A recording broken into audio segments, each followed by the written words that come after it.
సుమారు 1000 సంవత్సరాల చరిత్ర కలిగిన రౌతులపూడి మండలం నామగిరి నరేంద్రపట్నం శ్రీ వేణుగోపాలస్వామి ఆలయ పునరుద్ధరణకు మంజూరు చేసిన 70 లక్షల రూపాయలు పక్కదారి పట్టించారంటూ విశ్వ హైందవ పరిషత్ ప్రెసిడెంట్ డి వెంకటేశ్వరరావు కలెక్టర్కు ఫిర్యాదు చేశారు. ఈ సందర్భంగా వారు మాట్లాడుతూ 10వ శతాబ్దానికి చెందిన అతి పురాతనమైన చరిత్ర కలిగిన శ్రీ వేణుగోపాలస్వామి ఆలయం శిథిలావస్థకు చేరుకుందని, ఆలయ పునరుద్ధరణ నిమిత్తం ఆర్కియాలజీ అండ్ మ్యూజియం డిపార్ట్మెంట్ వారు 70 లక్షలు మంజూరు చేశారన్నారు. ఆలయ దిగువన గుప్త నిధులు ఉన్నట్లు అక్కడి ప్రజల ప్రగాఢ విశ్వాసమన్నారు.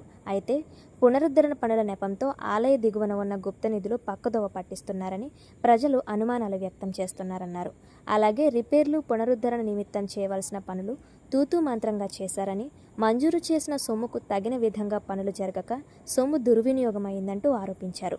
కావున అధికారులు తక్షణమే స్పందించి బాధ్యులపై తగిన చర్యలు తీసుకుని ఆలయ సంప్రదాయాన్ని, చరిత్రను కాపాడాలంటూ విజ్ఞప్తి చేశారు.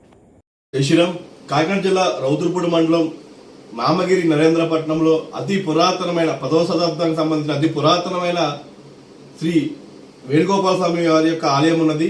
ఈ ఆలయాన్ని పునరుద్ధరించాలి, బాగు చేయాలని చెప్పి అక్కడ స్థానికులు ఎంతోమందికి, నాయకులకి, అలాగే అధికారులకి అర్జీ పెట్టుకోవడంతో పురావస్తు శాఖ నుంచి ఒక 70 లక్షల వరకు కూడా నిధులు సమకూర్చడం జరిగింది. అయితే ఈ ఆలయాన్ని బాగు చేయవలసిన క్రమంలో ఈ 70 లక్షలు కూడా మరి స్వాహా చేసి ఆ యొక్క ఆలయాన్ని మాత్రం అలాగే వదిలేశారు. అలాగే ఈ ఆలయాన్ని పునర్నిర్మాణం చేయమని వచ్చిన నిధులతో ఆ కింద కూడా తవ్వకాలు జరిగాయి. ఆ కింద కూడా ఏవో గుప్త నిధులు ఉన్నట్లుగా అక్కడ ఉన్న స్థానికులు కూడా మాతో చెప్పడం జరిగింది.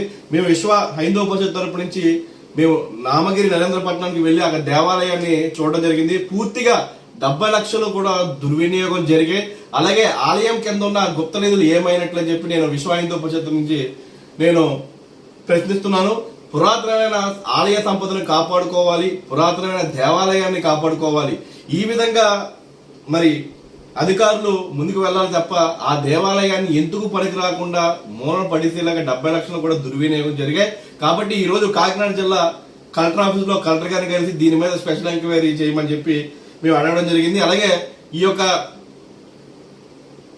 ముఖ్యంగా మేము కోరుకుంటున్నది ఏంటంటే ప్రభుత్వం తరపు నుంచి కూడా ఈ యొక్క 2014-15 టైంలో శాంక్షన్ అయిన 70 లక్షలు ఏమయ్యాయి, అసలు ఆలయానికి ఏం ఖర్చు పెట్టారనే దాని మీద ప్రభుత్వం కూడా చొరవ తీసుకుని దీని మీద ఎంక్వైరీ చేసి ఆ నిధుల్ని ఎవరైతే పక్కదోవ పట్టించారో వాళ్ళ మీద చర్యలు తీసుకోవాలి.